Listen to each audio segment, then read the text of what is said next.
Hello guys, my name is Troy. Welcome back to my booktube channel. Today I'm going to be sharing some of my favorite book covers.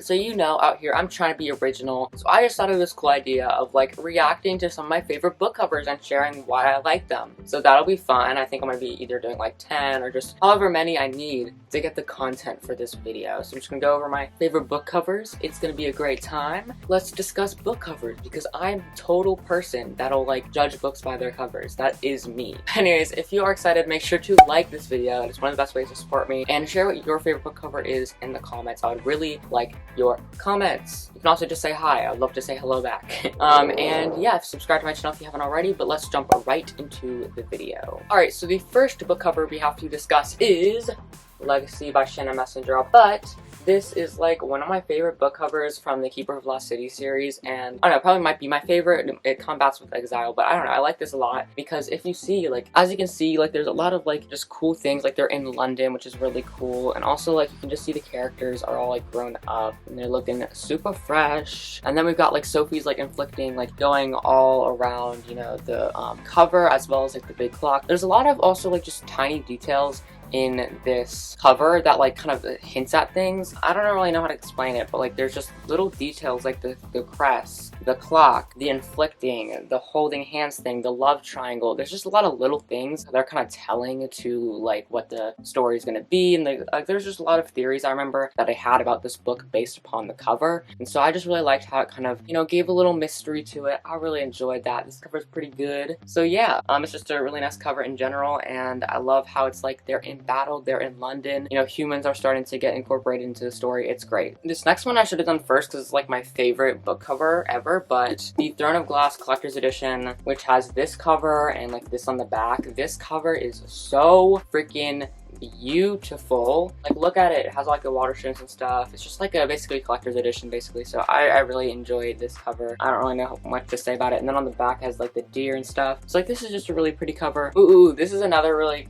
cover that I like really like, the Curse of Dark and Lonely cover. There's basically like the really like detailed like thorns and stuff, and then there's like the branches with the leaves on it, and the text, like it's so pretty. Like there's this one word, dark, that has like this really like glassy and reflective text that's so beautiful. I just really love this. And then like, I don't know, it's like kind of like just like intriguing, like the cover, like there's like thorns like covering up like, you know, a dark secret or whatever. Like it kind of just has that intrigue. It really matches the Beauty and the Beast tone because, like I said again, it kind of has that feel to it that it's like there's something hidden within the thorn bushes and stuff. And I don't know, I just really like that aspect to it, especially because the whole story is about Ren, who's hiding something, and he's putting, you know, this wall up against that, and it's just really good. And I really also like this book, so I think this book definitely does match the cover, and like judging books by their covers, I really like that, and it just has like a really nice, you know, graphic design to it. Alright, I think I talked about this in like one of my tags, but another book that I really liked with the cover was The Tales of Beat of the Bard, which the light is kind of blowing it out, so I'll pop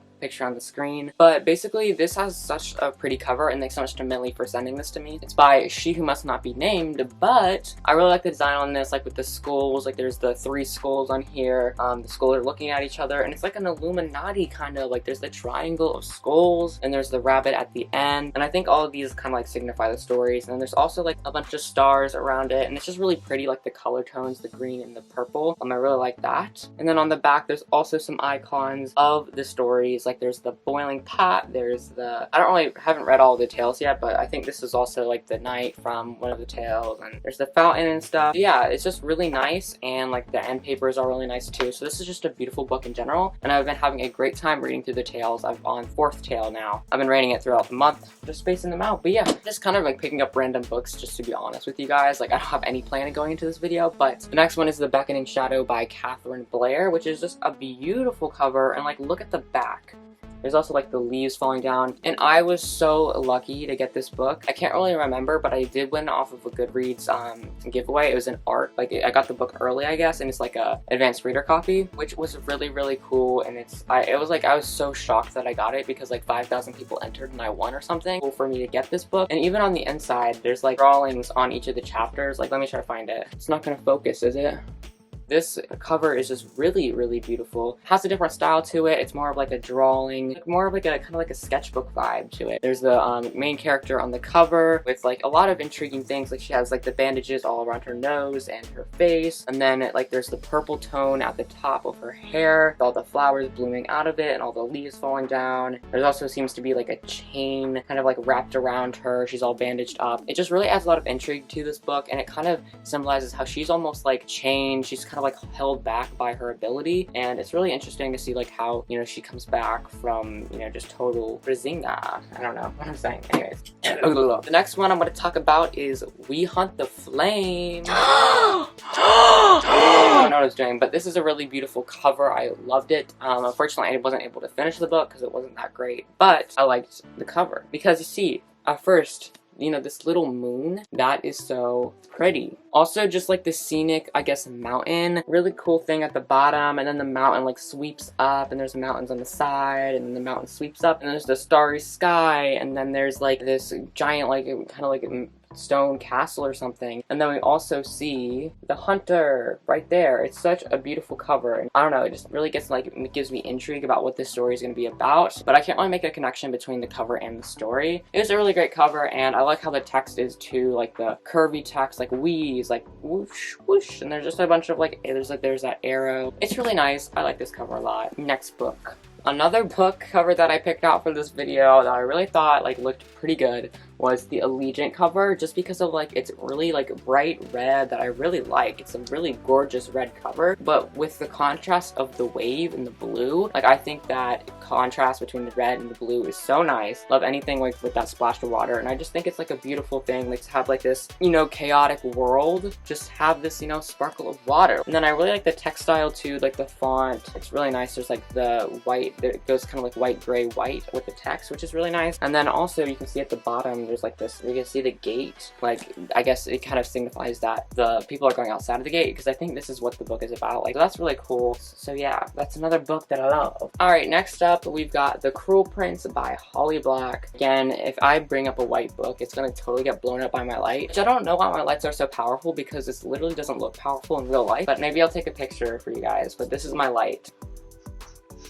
That's how my light looks. I'll put a picture like right there or whatever, but that's how my light looks. Anyways, The Cruel Prince. I picked this out yesterday, and it's just, I don't know, it has like a really cool rustic feel. The first thing that I just love is how the branches interweave into the text. So like there's this branch that goes through the R and goes through the C and goes through the P. The branch, I guess, goes through the text. The text is just kind of like intertwined into the branches that are all around this cover. I also really like how, you know, we see the crown on the branches. Like, it adds a bunch of intrigue. There's this bug. Like, you can kind of infer a lot, and it just looks so kind of like grown up a little bit. Like, it's like a mature book. We got like the Holly Black. We got the classic, like, and we got that like black text. I just really like a lot. I really gravitate to books like with white covers, because I think like white is like a really clean color. Although I actually like black. Like, white and black are like my favorite colors for covers and stuff. Like, you'll see I have a small selection of white covers, but I have a lot of black covers. You can't really see, but like my whole bottom shelf is almost black covers. Like, just the cool contrast between like the brown and the white and like the black of the text. Like, it's just really nice, and I feel like it just delivered a really, you know, clean effect to it, and I just love this cover a lot. Okay, so my third to last cover that I'm going to talk about today is Three Dark Crowns. Okay, anyways, so Three Dark Crowns is the perfect cover. Like, it's really simplistic. It's not that complicated, but it's amazing. So I'll just give you guys a closer look to it, but basically it's three dark crowns. There's three crowns on the, you know, cover. Like, there's not much on it. It's like pretty intriguing. It also says at the bottom, when kingdom come, there will be one. So it just adds a bunch of intrigue. Like, I like covers that like make me like, that kind of like pique my interest, that are kind of like mysterious in a way. So I really like that. And then there's the three crowns on there, which like you kind of like get to wonder, like, what are those crowns signify? And the crowns don't look like that beautiful too. Like, they are three dark crowns, and I just like how it's so simplistic like that. But also in each crown there's so much different style. Like that crown, if it focuses, there's like the snakes. On that crown there's like the fire, the elemental, and then that crown there's like the poison and stuff to it. You do see these three dark crowns, and it signifies the story. And then the bottom says, when kingdom come, there will be one. So like, is there gonna be one crown? Is there gonna be this competition between the three crowns? Like, what's gonna happen? Like, it just piques your interest. It's a really nice cover, and again, I like the black cover and just like the simplistic style. It's beautiful. Next cover. Alright, next up, going on the theme of like black covers, I've got Riverkeep. This is a really nice cover. I haven't really looked at it like as much. Like I kind of just bought it because it was so cheap. I never looked at the cover, and I think judging based off of the cover, I would read this because I do judge books based off the covers, if I haven't already said that already. But like I think this is actually really intriguing. Like if I get a little bit closer to you guys, so let's see here. The first scene, we've got like this boat like with this angry like wave kind of like tossing them around. We got like this weird light also that's hanging with kind of like this dark shadows and stuff. And then also just within this, like we see like that lantern like sprinting off a light. Like it's really nice. And then the text is also like really intriguing too. Like just the font style, like it looks kind of like a comic book too. But then on the bottom, we've got this really interesting scene that like really intrigues me if the focus is. But basically like there's a factory and there's like this whole like, it looks like there's like a cure or something or like a scientific thing. But it's like really nice, and I would love to read this because it just seems so intriguing, so mysterious. Like what is this like angry river or this angry wave, and what is this like factory and this scientific thing? Like it's just so interesting to me, and like I would love to read this. Like it just seems so fun, and I mean now judging based off the cover, I really want to read this actually. So yeah, this, you know, really just piqued my interest. And last up for today, I've got A Court of Wings and Ruin, and the main thing why I want to talk about this one is just because like it's pretty beautiful, like the front and the back. Like the front, or this is the back, and this is the front. The main thing is that there's like sparkles everywhere, which is so cool. I don't know if y'all can see it, but like there's just sparkles all over the cover, which really just make it look so nice. And as Biana says from the Keep It Lost City series, sparkles make everything better. So yes, Biana, you're right. Yeah, and then also we got like these intriguing mountains in the back. I don't know if y'all can see them, but there's like these mountains. Then we also have like this really interesting concept where like the woman's face is not really seen, and we just see like her, you know, her warrior outfit, and then on the back you get to see the face. So it's really interesting just seeing like how this cover like is really intriguing to me. I would like to see like a little bit more of her face, like just in the general, but like I think it also adds a sense of intrigue. It's just like I'd rather be looking at her face. But anyways, yeah, I don't know what I'm saying. I really like the wispiness. There's also like wisps of like smoke coming out of like the cover, and then there's also just the mountains. That's really cool. I really liked it, and yeah, this is a pretty cover. But that wraps it up, guys. I hope you guys kind of enjoyed learning about my top 10 favorite book covers. I probably have a lot more book covers that I enjoy, but these were some of them that kind of just like piqued my interest, or that I really just kind of got hooked upon by the cover. Like there's a lot of good covers out there, but there are some that are phenomenal. So yeah, I just hope you guys enjoyed this kind of different video about me not talking about books, but like talking about covers. I thought it was nice, and if you enjoyed it, make sure to leave a like on this video. That would really help to support me. Also, make sure to subscribe to my channel down below, as you know, to get more bookish content from me. I post every Monday, Wednesday, and Saturday. And also make sure to ring that notification bell so you get notified when every time I post, and you can be there, comment, because I like to respond to comments, the early comments. So yeah, make sure you hit the notification bell so you get early and you can talk to me. It's gonna be great. Also, make sure to watch my last video, the Hunger Games review. Basically, I talked about Hunger Games for like 20 minutes. It was amazing. I got so much thoughts about the Hunger Games, but my reviews don't do as good. So if you want to watch that video, I would love to see it, you know? So yeah, go watch that video. I will see you guys in the next video. I love you so much. Also, the next video is going to be really special, really amazing. I'm going to put a lot of effort into it. But yeah, I'll see you guys then. See ya. Goodbye. Happy reading. Love ya. Mwah. Bye.